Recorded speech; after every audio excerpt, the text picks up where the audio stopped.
Question 1. When my group started creating, researching and brainstorming ideas for our film, our first aim was to edit and twist original noir features. We always liked the look and style of the original noir films, such as Double Indemnity and The Maltese Falcon.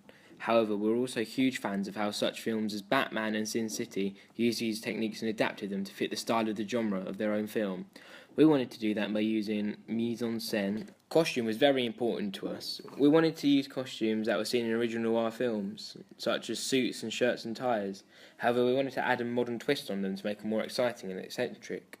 We put my character in a floral shirt and a spotty tie to represent his crazy and eccentric personality. It was also to add a twist on original noir costumes. The protagonist, sitting across from my character, wore a plain, boring shirt and tie. This was also to represent his personality. We kept his costume original to noir films as we wanted to keep some original features. Lighting was a key part of our film. We used lots of different lighting techniques, such as chiaroscuro, high and low-key lighting, and Rembrandt-style side lighting. We wanted to keep these features the same as original noir films, as they are effective and they also reflect the personality of the characters, which is what we wanted. The shadow in this picture portrays the character's personality, as he is a dark figure in the film. In this shot, you can also see Rembrandt-style side lighting. This reflects his personality and shows that he has a dark side. We used the idea from neo-noir films such as Sin City, as we liked the thought of the shadows portraying the character. We thought it'd add an edge to our film, as this technique isn't widely used in the genre anymore. The iconography was another key issue and feature that was very important to us. The props, setting and characters set out the feel and tone of the film.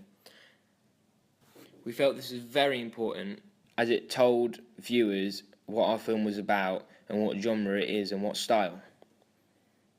Iconography has been kept the same throughout films, be that neo-noir or classic noir films, so I thought it was only right to use those features in our film. The set was decorated with cigarette packets and bottles. We did this as the antagonist is normally troubled. In classic and neo-noir films, this is still a feature which we wanted to use. The point of this was to make it as close to noir films as we could. The gun and the gunshot at the end of our film is typical of noir films, as often the main character gets shot and the gun noise is often foregrounded in order to emphasise it. Question 2. There is only one female character in our film. She is extremely marginalised, as she is only in it for a couple of seconds. She's only there for looks and to be shown off by the main antagonist. This is a classic feature of noir, as women were often marginalised in original noir films. This is a kind of respect to the genre and what it set out. It also shows how stereotypical the male is in our film, as he is aggressive and has power. The aim of this was to adapt the own original noir features. The women are usually seen to have power, displayed in the femme fatale. However, in most of the films they are weak. The only male character goes against the stereotype, as he is passive and quiet. This was done to twist the original noir features and to add something different to modern films. Question 3. We want to distribute our film through Working Title. This company is very quirky and makes different and stylish films, just like our film. More importantly, the company is British, and we want to keep British companies going, as it's very important to us as we enjoy and appreciate British filmmaking. Working Title does small yet brilliant films such as Shaun of the Dead, Hot Fuzz and The Boat That Rocked. However, it also does big blockbusters such as A Theory of Everything, which won lots of awards. We would like to use this company as we believe our film would appeal to a smaller audience and more of a niche one. This company would be perfect with distributing it to them, as they've done this plenty of times before. Another reason we'd like to use them is they have very close connections with Universal, a huge distributor who has had huge involvement in massive £1 million blockbusters. This is very important, as if we feel we can reach a bigger audience, we can distribute through Universal and saturate audiences with our film.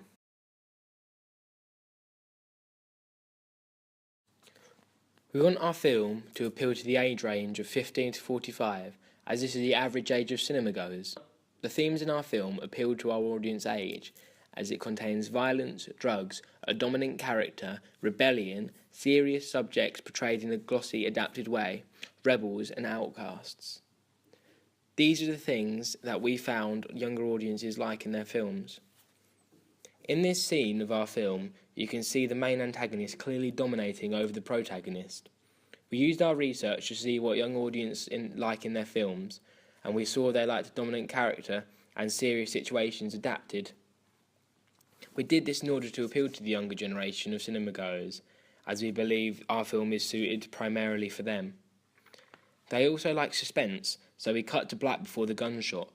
This was to add an enigmatic effect, as the audience wouldn't know whether the protagonist had in fact been killed or not.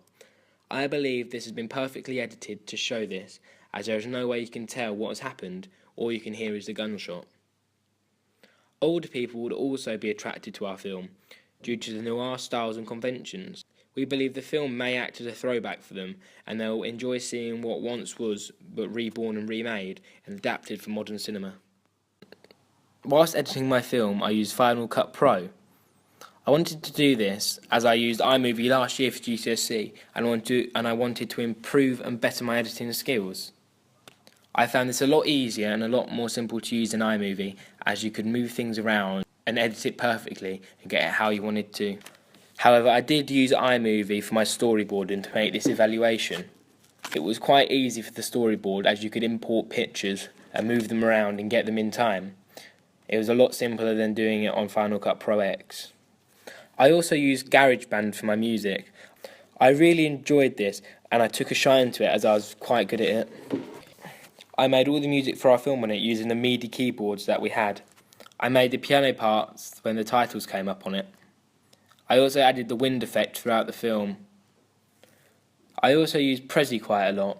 This was good for presentations and it was easy to show what I needed. It was also easy to put my presentations on my blog. For my blog, I used WordPress. This was very good and simple, as I found it was the easiest blog to use. It was nice and easy to move things around, put them onto the blog, and put YouTube videos which I needed on there. In our preliminary tasks, we use pretty basic techniques and don't really do anything special with them. And this is why we made an effort in our real film to use them a lot and to adapt them into our film.